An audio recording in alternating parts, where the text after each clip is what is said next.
Hey everybody, what's going on? I'm so excited about what we're going to talk to you about today. As you guys know, I'm big into sourcing all over the world. And, we're doing some things in China, we're doing some things in India, we're doing some things in Mexico, in Latin America. And of course, you may or may not know that we also specialize in the Middle Eastern part of the world, and specifically Jordan, where we launched a trade show and conference and sourcing trip last year. So I'm here with my amazing partner in crime, Talal Asad, and we are here to talk to you guys today about the opportunities sourcing in Jordan and the Middle East, and how you might get involved and see how much untapped potential there is for your business. And so Talal, are you ready? Let's take it away. Hey everyone. All right. Are we shared? Yes, I see it. Well, so we wanted to talk to you about sourcing in the Middle East. Lots of opportunities here. And a lot of times people talk about China and India and Latin America and all great places to source from. But there's a whole region here full of products that might be a great fit for you, whether you're a wholesaler or private label, no matter who you are, this would be a pretty good opportunity. Lots of products, lots of very high quality products. And they are just itching to get into the US marketplace and looking for some of your expertise to help guide the way. So Amy and I, yep. And Talal, I just want to add here, where we say it's overlooked and underutilized, I have been to many different countries to source and, have looked at products all over the place. And I couldn't believe, Jordan is such a tiny country, and we're going to be talking about, where Jordan is and all about the Middle Eastern region and the types of products and everything during this talk. But what really surprised me is that they manufacture so many different types of products, things that you wouldn't expect. So there's a variety. The language is great, right? There's not, all of them speak English. There's not a huge language barrier. Very professional group of people in terms of, manufacturers and business people. And I couldn't believe that most of them already export to so many countries because they're in the middle of the Middle East. So they're already kind of experts at exporting their products, where sometimes when you go to different countries, you have to be careful about that. Especially Mexico, for example, you might not find a manufacturer that can actually export. They've only created products for their country, and they are not adept at exporting. And that's not what you find in Jordan and a lot of the Middle East. So I'm just very, very excited that so many of these manufacturers are already making so many cool things. They're already so professional, and they're already exporting. So it's just, compared to other countries I've been to, there's a lot of opportunity here. Definitely. So we just wanted to go over a little bit, what we just said. Lots of different suppliers and private labelers are looking to find new opportunities or find better buy box opportunities or just completely different products in general. And this is the place to look for it. And what I'm going to go through is just going through giving you a big background about the Middle East. I know a lot of times people see or hear Middle East because it's always on the news in some sort of negative light. And so wanted to just talk through what the Middle East is and what it means, what the different countries are. And then specifically, we're going to be focusing this on Jordan, which is where I am right now, wearing my Jordan soccer jersey, and lots of the opportunities that are here, as well as like the free trade agreement, the products, the advantage that you get, and some opportunities at the end that we're going to show you that to get you involved. So when people talk about the Middle East and North Africa, they talk about the MENA region. And so when people are talking about MENA region, it's usually these countries that you see here. And they're all basically culturally similar.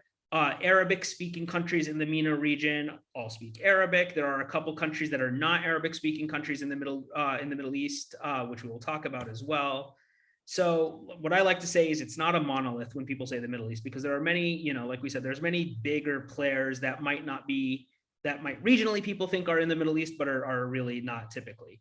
So we're going to be focusing a lot on these green countries here, and especially that one right there in the middle of the right of it all, or as our king likes to say, in between Iraq and a hard place.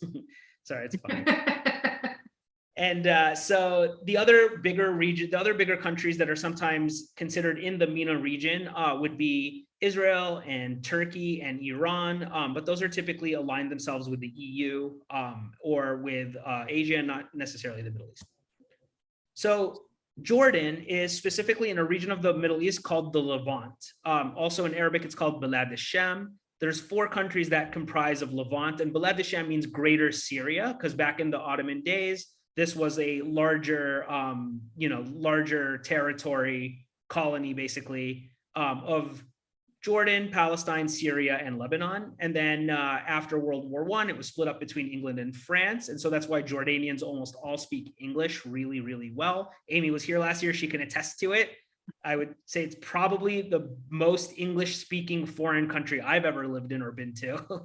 Honestly, I'm nervous every time I go to a new country that I don't know a lot about, and like you were saying, sometimes the Middle East is portrayed in a more negative light. There's some things going on there, but I couldn't believe how modern everything was, how beautiful everything was, how nice. The people are so nice. I mean, it reminds me of Talal. He's amazing, but the people are so nice. They're happy. They're just, coming out of the airport in Amman, people were playing music, and it was just a really beautiful experience. And I don't know I always kind of go in with an open mind, because you don't know what to expect. But in Jordan, it really is just a fun experience, and just the people are really, really great. And you'll find many diverse cultures, right? So what I found was interesting in Jordan is that you would imagine that everybody's gonna be Muslim and have a head wrap or whatever, right? And there's a lot of different religions and cultures.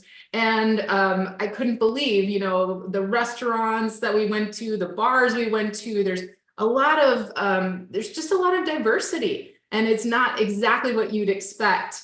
I don't know what you would expect, but I just wanted to throw that out there, because it was really I was surprised and delighted. It was fun. Cool.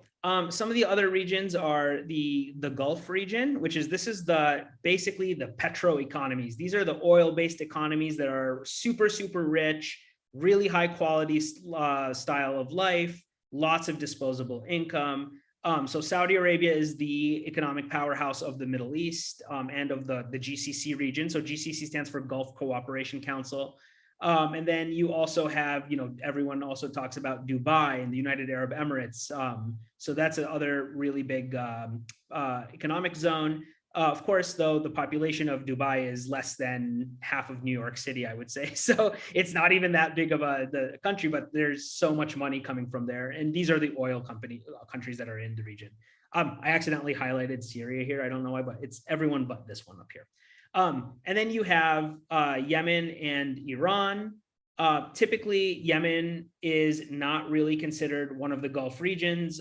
So it's what's considered an observer country to the GCC, but it's not really aligned with anyone. And then Iran itself is not an Arabic country. They do not speak Arabic at all, but they are a big oil economy, and they're also on our sanctions list. So we're not going to talk about them either. And then lastly, when you're talking about the MENA region, you have North Africa. So North Africa here, you're going to have Morocco, Algeria, and Tunisia. Those countries have very heavy French influence since after the World War. They were an Italian colony, and then throughout World War I, they were aligned with France and the Allies. And then after World War II, when they gained their independence. And then you have Egypt, which was under UK's. So a lot of people there speak English. but this is the North African region right now. And that just gives you an idea of what the different countries in the Middle East are. And then this is what I just said before about Israel, Iran, and Turkey. A lot of times they align themselves more with like the EU region, and Iran is its own beast.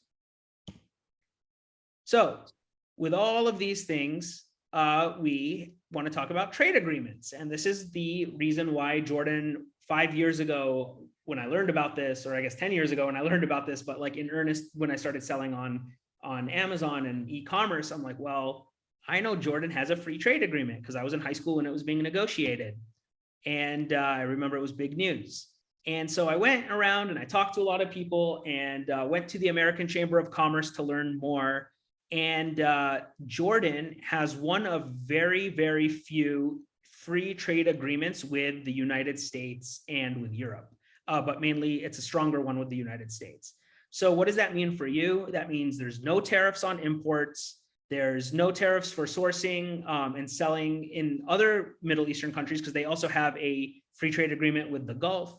And then, of course, because we are part of this FTA with the US and a negotiated secondary other agreement with the US, defense and government buyers are also able to then sell to US company, like US government or US defense contractors can also like sell into like the military. And there's a lot of grant opportunities because of these agreements. And so savvy people can figure out how to get some government subsidies for their products, especially if they're trying to sell them back into different government entities. And so, as we said, Jordan has FTAs. They have an FTA with the US and with Canada. So for all of our US and Canadian viewers, free trade agreements with them. And then with the European Union, it's a little bit more limited. You can look into that a little bit more, but we're going to focus more on the US and Canada. But yeah, there are free trade agreements in Jordan. So Jordan's really trying hard to push trade with the US. And then, as we were saying, there are other free trade agreements like with the GCC and stuff, but for the bulk of this conversation, we're really going to be focusing on Jordan. But these are just some other information about free trade agreements with the GCC regions. And then with Jordan specifically, again, lots of these opportunities that we could talk through that are very aggressive. And then that's just a little example slide to tell you what's exempt and what's not exempt and the exempt reasons. And you can get this all from the CBP. All right. So what are the sourcing opportunities that we have around here?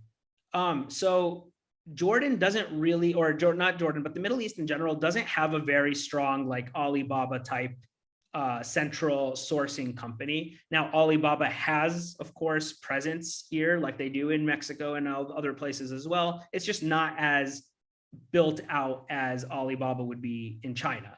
But the region is full of different factories. And funnily enough, a lot of these factories are actually really smart Chinese companies and Chinese manufacturers who realized that they're getting hammered with tariffs. So what did they do? They moved here and they opened up factories here in the qualified industrial zones so that they could then take advantage of importing their products into the United States tariff-free. And we're also seeing the Chinese doing that with many other countries. That's happening in Mexico and Taiwan, India. So it's really, really interesting, the diversity of manufacturers that you find in each region. And I think a lot of times too, if you don't know a lot about a country, you just assume that it's artisan goods or handicrafts.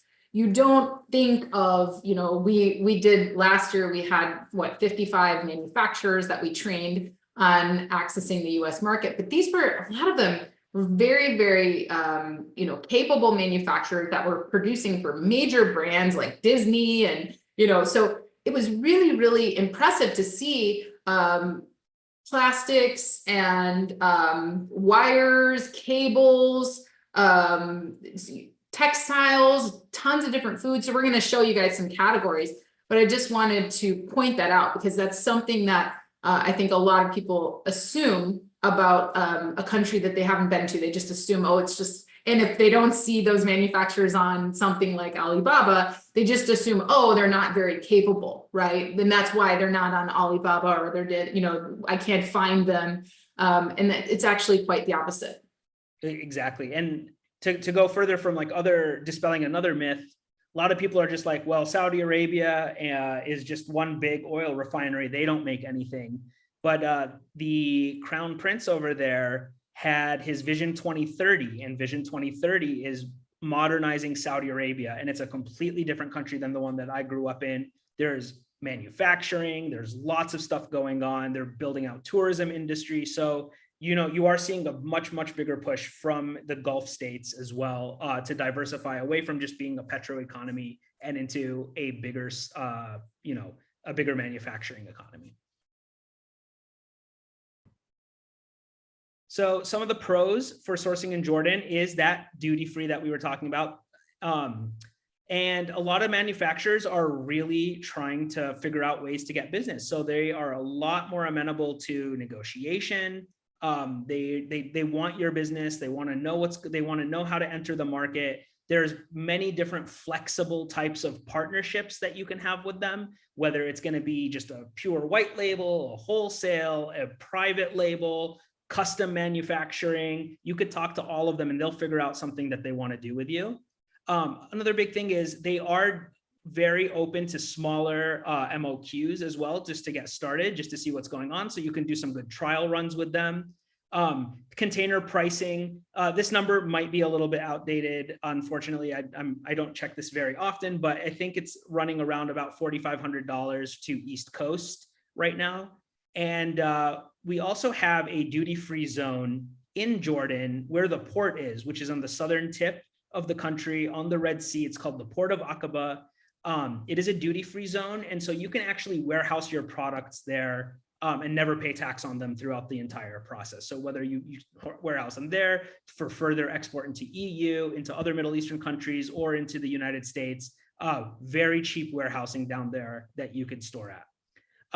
Some of the negatives, however, are the transit time is pretty long. Sometimes they need to wait for container aggregation, so that might make it a little bit longer to get your products over.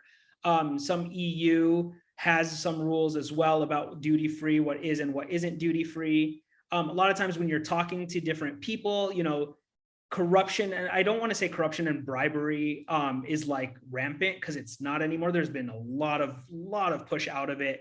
But there is an amount of sometimes to get things off of your port, especially when you're importing into the country, which I don't think that's the bulk of what we're talking about here. So we always say just source with someone who knows what's going on, or someone who could speak Arabic with you. So that makes it a little bit easier, but that's not as big of a deal, but something just to think about.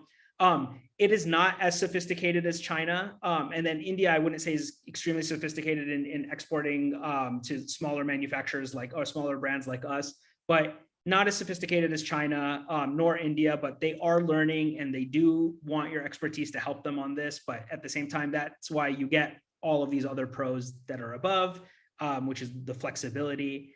And then in general, just like the number of different types of inspectors and prep companies and stuff still are few and far between, but I do know that many companies that are doing this service have entered the market recently and are continuing to grow their presence. So when we're talking about different types of products, we're going to be focusing on Jordan, but I just wanted to show you that there are products that live in all of these different countries. When you're looking at like Saudi Arabia and the Emirates, very heavily great specialty foods. If you're looking for sourcing particular components to foods, Saudi Arabia is the date capital of the world. They have 17 different varieties of dates, date pastes, and all the different things that a lot of specialty food and health food manufacturers have been using. When there was that big date shortage, they were the ones who filled it up. So it's a diversification. You could diversify a lot of your source from there. Perfume, oud, scents, incense, things like that. All of those things. Here, I have a little incense burner right here. I don't have my oud with me. Oud is like it's this little wood here. Anyone who's into fragrances would know about. You have your little incense burners and stuff like that. No. And then they have pharmaceuticals and ceramics and gemstones as well. But then that's just like very like first level sourcing. The different manufacturers that are out there, I'm not super versed in what's in Saudi Arabia. So we'll leave that to the next workshop when we start to move to Saudi Arabia. And, I want to talk about the opportunities of products that are, we're going to get into this later, but really, you might look at these categories and go, cool, I don't source any of this stuff. It's not really my brand. It's not really my specialty. But there are a lot of opportunities to reach audiences that are already living in the US, for example, that are from the Middle East. And they have, they are looking for specific brands, specific foods, specific things that they can't find. And there's many that aren't necessarily close to like a Middle Eastern market in their town, whatever, that are looking for these things on Amazon. So we're going to show you some examples. So just because we're here on this slide, and you're like, well, I don't really know, this is not for me. We're going to show you some specific examples of how these can become great opportunities for you. Exactly. Egypt is very well known for cotton and textiles. Everyone's heard of Egyptian cotton. It is the top quality cotton that's out there. So if you're in the textiles industry, Jordan and Egypt have very, very high quality textiles for anyone who's doing anything with, anything in this region, including clothing.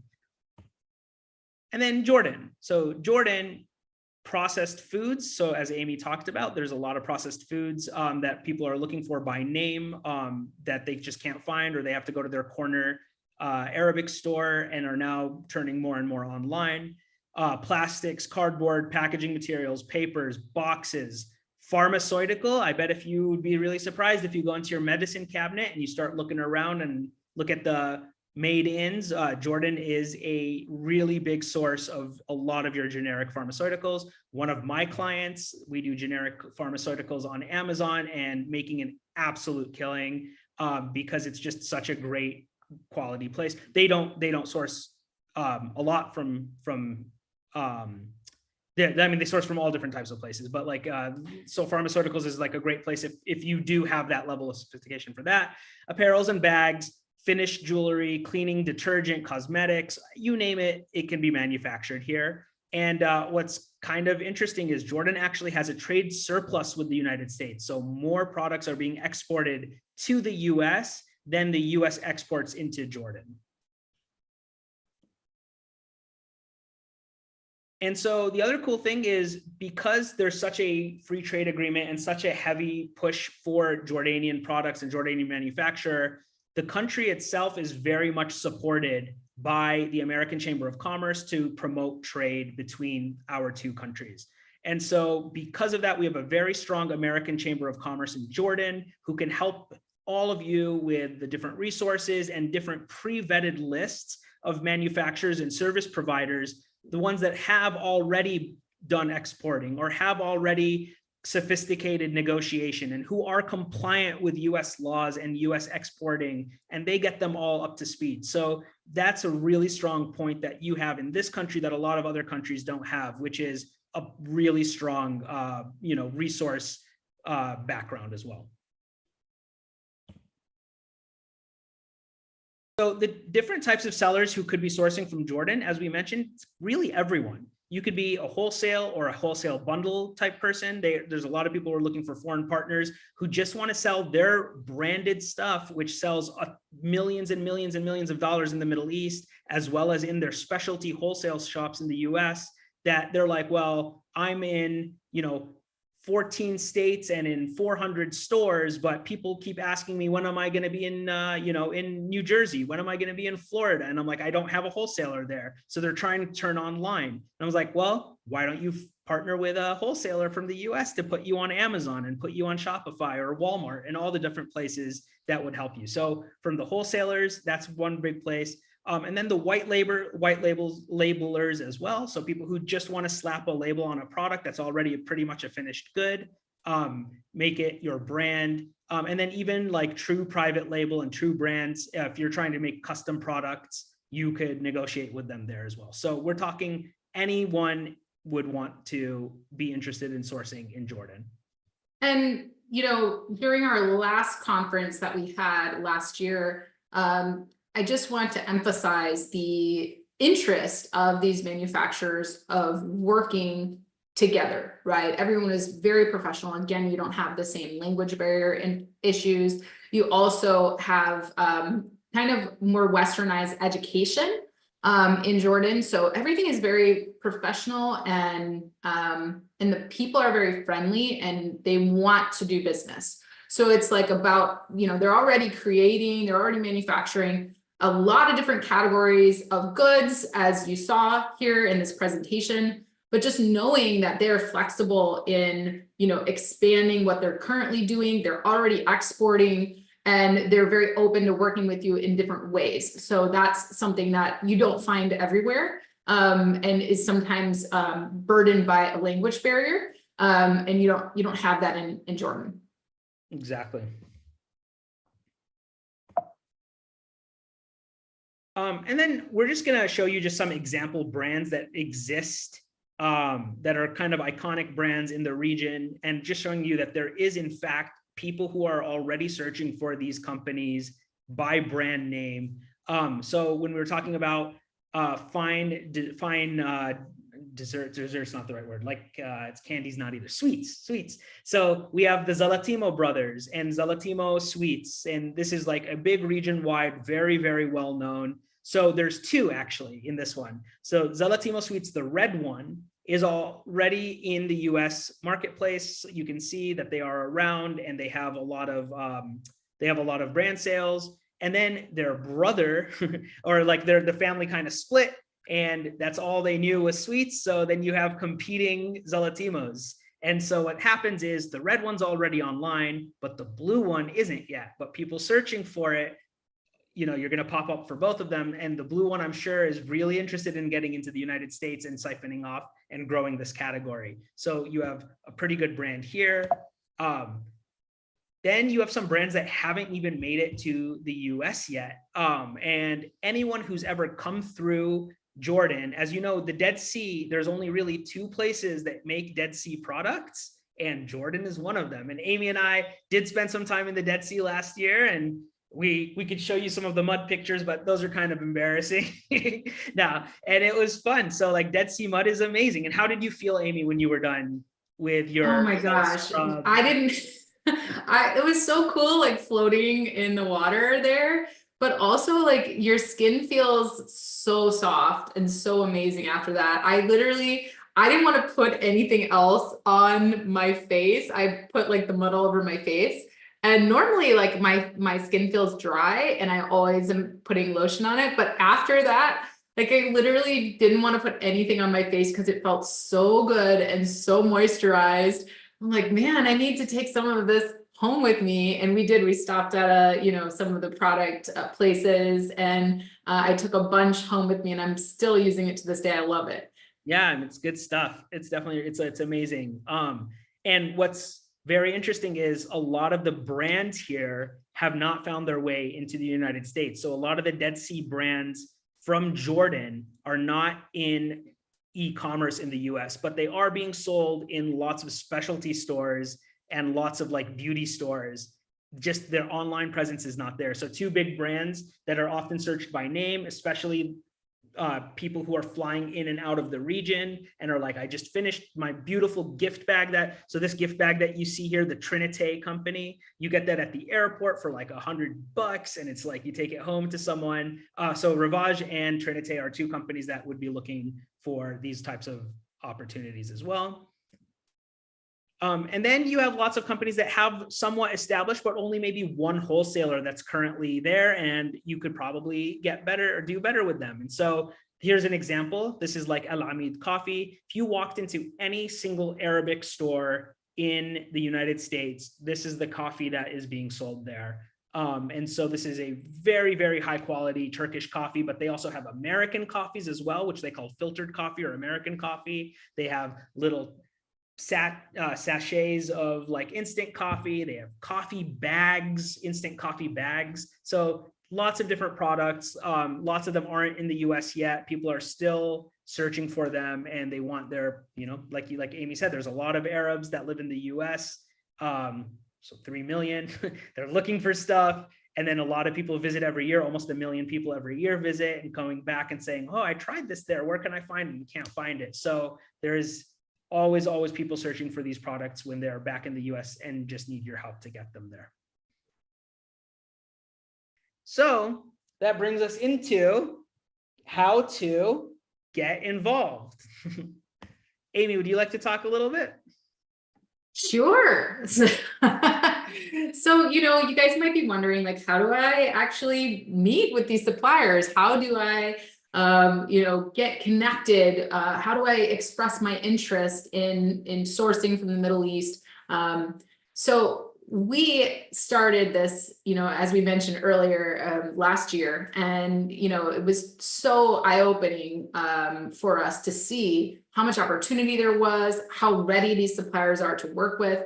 So a lot of them do not want to sell themselves. We give a kind of a mastermind, a workshop where we teach them a little bit about, hey, if you're wanting to bring some of your brands to e-commerce in the US, this is what would be required. But a lot of them are not looking to do that. It's not like in China where you're going to find a lot of manufacturers who are also selling online. In this case, these guys love what they do. They want to manufacture.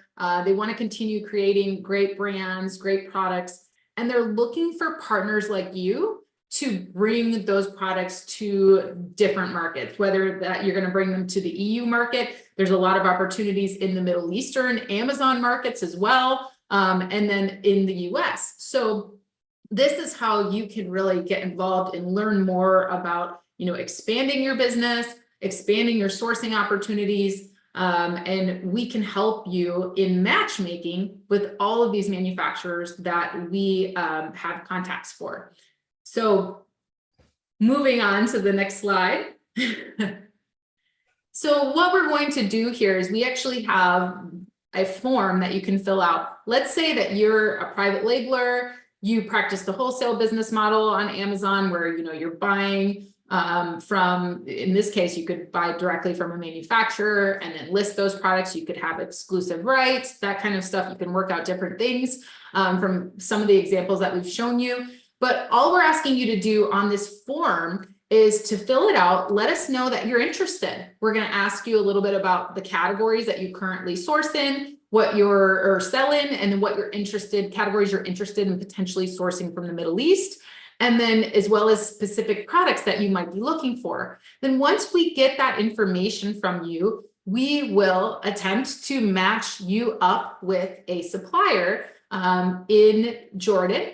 And you will have the opportunity to meet with that supplier during the virtual portion of our trade show that's coming up in late July. If you missed the one, if you're catching this replay of this presentation later and you missed the one in July, that's okay. You can still fill out this form because we are going to have regular events and these partners are always looking for matches. So fill out the form, let us know what you're interested in, and we will make a match. And then we'll also be giving everybody who fills out the form and is interested in attending the trade show, the virtual trade show, and having those private meetings, we'll be giving you a special discount if you're one of our people who has filled out our matchmaking form. So speaking of this event that's coming up, we have Sell and Source MENA 2024. You can learn more about the event and what we're doing at sellandsourceme.com. This is going to be in person, July 23rd through 25th. And as I mentioned, we will have a virtual portion of our trade show where you'll be able to meet with the manufacturers we've matched you with. So that is happening the 23rd and the 24th. And then the 25th, we'll be hosting a conference in Jordan that's really focused on teaching those MENA suppliers how to expand into the US market and about US market opportunities. So these are some pictures from our last event that we did. I think we had 55 manufacturers. What's great about working with us is that we are partnered with the American Chamber of Commerce in Jordan, and they have a lot of really, really great contacts and connections. And it's just been a wonderful partnership to be able to reach these really professional, awesome suppliers. Yeah, exactly. And I know people are probably going to be confused of like, what do you mean by a virtual trade show? So the trade show itself is going to be in the Jordan International Exhibition Hall. And it's actually inviting a trade show for the entire region. And so that's when I said, well, why don't we try to open this up also for people in the United States? And I know that travel might be a little bit difficult this year. And so what we kind of talked through was creating a virtual component, especially for our audience in or outside of the region. And that's what that form is going to help us do, is being able to matchmake you during that trade show. And essentially, Amy will be on the virtual side of things, keeping the virtual part of the trade show, and I'll be running around and making sure that you get into your matchmaking rooms with these manufacturers where they can show you what they have and talk about products. And so that's why we have both a virtual and an in-person component. If you do want to make it all the way out here and come, as we say, welcome to Jordan, ahlan wa sahlan. We would love to have you, and I will definitely take care of you if you guys come here and see you guys in person. But we did want to give it the option to do it virtually as well. Cool. So reach out with any questions that you guys have about these opportunities. You can always go to sellandsourceme.com to learn more. And then, of course, don't forget to fill out our form. If you want to go back a slide, Talal, just to show that QR code for the form one more time. The short link to that is bit.ly/Nina partner, all small letters there. And that will take you to the same form as well, just in case you're not getting the QR code. But we'd love to have you just fill it out. And there's no obligation when you fill out that form. It's just you telling us like, hey, I saw this, I'm interested in learning more about this opportunity. And you'll just be filling that out, and we'll get in touch with you. And we'll let you know, like, honestly, if you are trying to source something that isn't a good fit for one of our manufacturers, either way, we'll let you know, like, hey, this is something that is a good fit, is not a good fit. We'd love to match you. Either way, we'd love to introduce you to more opportunities for your business. All right, anything else, Talal? We got it? I think that's it. Yeah, we're really excited to, meet all of these people who are really interested in this and see what we can do to match. And I'm fairly confident that people are going to be very happy.